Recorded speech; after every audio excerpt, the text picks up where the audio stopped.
অবিরাম বর্ষণমুখর একটি দিন, কিন্তু সেই বর্ষার জল, দুর্যোগ সব কিছুকে সরিয়ে রেখেই আমরা আজ চলেছি ডানকুনি অঞ্চলে জীবন্ত মাতৃ প্রতিমায় আমাদের পূজা নিবেদন করতে। প্রতি মায়ে দেবীর বোধন। পরশমণি পরিবার আয়োজিত আগত দুর্গা পূজা উপলক্ষে এই যে মহাপূজার আয়োজন হয়েছে, আজ তার দ্বিতীয় পর্ব।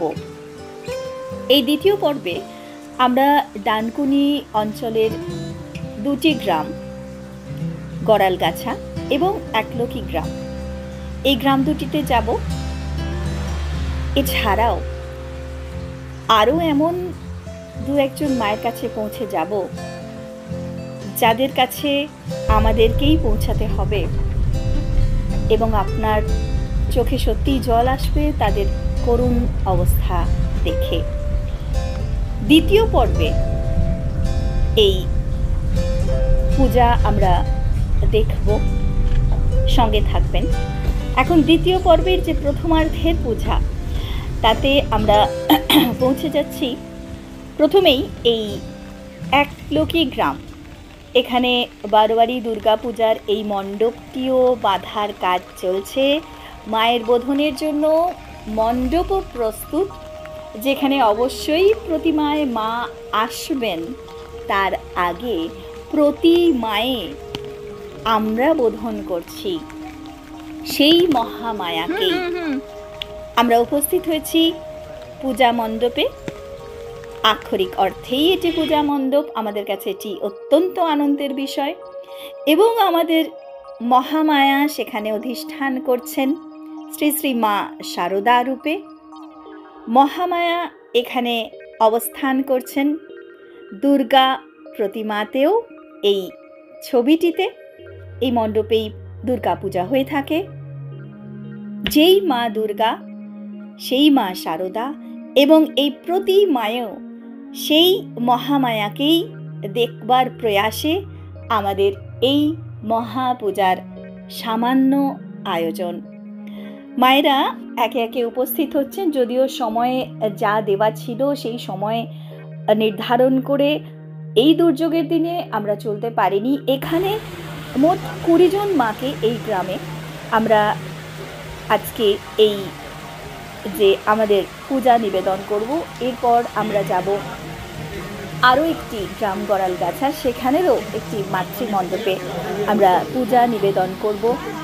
সেখানে আরও 40 জন মা রয়েছেন, তাদের কাছেও আমরা পূজা পৌঁছে দেব।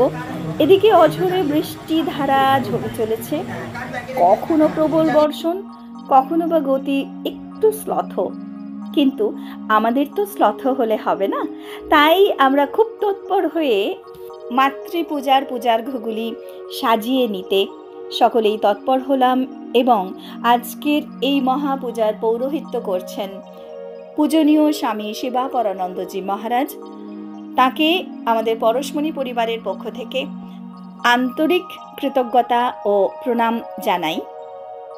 আমাদের এই যে পূজার দুটি স্থানে আয়োজনের বিষয়ে মহারাজই আমাদের কাছে এই প্রস্তাবটি দেন। মহারাজের কাছে আমরা আন্তরিকভাবে কৃতজ্ঞ। উনি হাওড়ার একটি বালিকা বিদ্যালয়ের প্রধান শিক্ষিকা, হেড মিস্ট্রেস, ঠিক আছে, কুসুম ভট্টাচার্য মহাশয়া। ওনাদের পরশমণি নামক একটি অর্গানাইজেশন, সেই ফাউন্ডেশনের পক্ষ থেকে এই মায়েরা, দিদিমণিরা এসেছেন, বাবারা এসেছেন। ওনারা এবারে তোমাদের জন্য এই নতুন শাড়ি এনেছেন, ঠিক আছে। দেখো, আমরা এই 3 বছর, আজকে নিয়ে আমাদের এটা 3 বছর, একদম 36 মাস কমপ্লিট হচ্ছে। এই 3 বছর ধরে তোমাদের যে শাড়ি দিচ্ছি তার থেকে কত ভালো শাড়ি পেয়েছি, ঠিক আছে। আমরা তো দেখো ওই নামটা বাঁচতে সামনে শাড়ি দিতে পেরেছি। এবারে আমি একটু ম্যাডামের কাছে বলেছিলাম যে ম্যাডাম যদি একটু তোমাদের দেয়, তো সেই জন্য তো ম্যাডাম কত সুন্দর সুন্দর একেবারে শাড়িগুলো এনেছে। খুশি তো সবাই?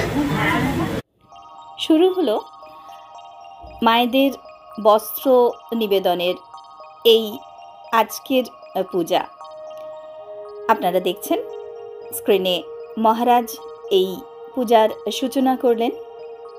প্রতি মায়ে দেবীর বোধন পরশমণি আয়োজিত এই পূজায় আমরা প্রয়াস পাচ্ছি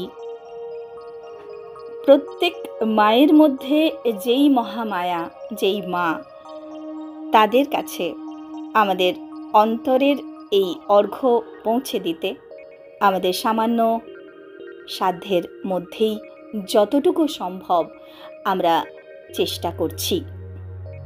আপনারা দেখছেন স্ক্রিনে সেই পূজা পর্ব চলছে এবং এই পূজা দেখে আমাদের কাছে ইতিমধ্যেই আরও বেশ কিছু মায়েদের জন্য শাড়ির এবং বাচ্চাদেরও কিছু পোশাকের জন্য আবেদন এসেছে।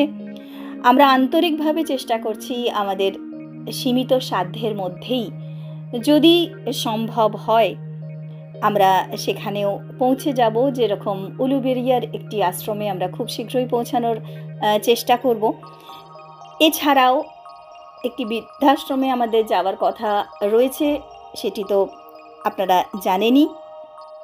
আজকেও এখন এই একলকি গ্রাম, এখানে আমাদের এই প্রথম পর্বের যে পূজা সেটি নিবেদন চলছে। পরশমণির সদস্য যারা উপস্থিত রয়েছেন তারা সকলে এবং সেই সঙ্গে পূজনীয় মহারাজ তার বিবেকব্রতী সেবা ট্রাস্টের যারা, তাদের সকলকে নিয়ে এখানে উপস্থিত রয়েছেন এবং তারা সত্যিই আন্তরিকভাবে আমাদেরকে সর্বতোভাবে সহায়তা করছেন আজকের এই পূজা সুসম্পন্ন করতে।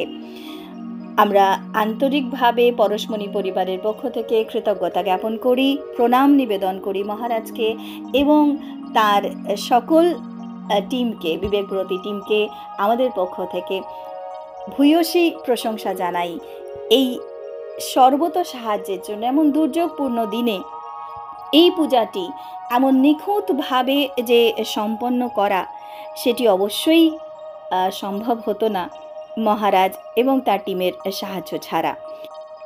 পরমারাধ্যা মাতা ঠাকুরানীর আশীর্বাদ মাথায় নিয়ে আমরা এই প্রথম পর্বের পূজাটি শেষ করে একলকি গ্রাম থেকে পৌঁছে যাব দ্বিতীয় পূজাস্থলে এবং তার আগে আমরা যেই দুটি মায়ের কাছে যাব, আপনারা অবশ্যই সঙ্গে থাকবেন, দেখবেন সত্যিই চোখে জল আসবে এবং আমরাও সত্যিই অশ্রু ধরে রাখতে পারিনি মায়েদের এমন অবস্থা দেখে। আমাদের পক্ষ থেকে তাদেরকে এই সামান্য পূজাটুকু নিবেদন করতে পারা আমাদের কাছে এটি বিরাট প্রাপ্তি বলে মনে হয়েছে। মায়ের কৃপা সকলের উপর বর্ষিত হোক এই প্রার্থনা করি। সঙ্গে থাকুন, খুব শীঘ্রই দ্বিতীয় পর্বের পূজা আমরা নিয়ে ফিরছি। মায়ের কৃপা সকলের ওপর বর্ষিত হোক। জয় মা, জয় মা, জয় মা।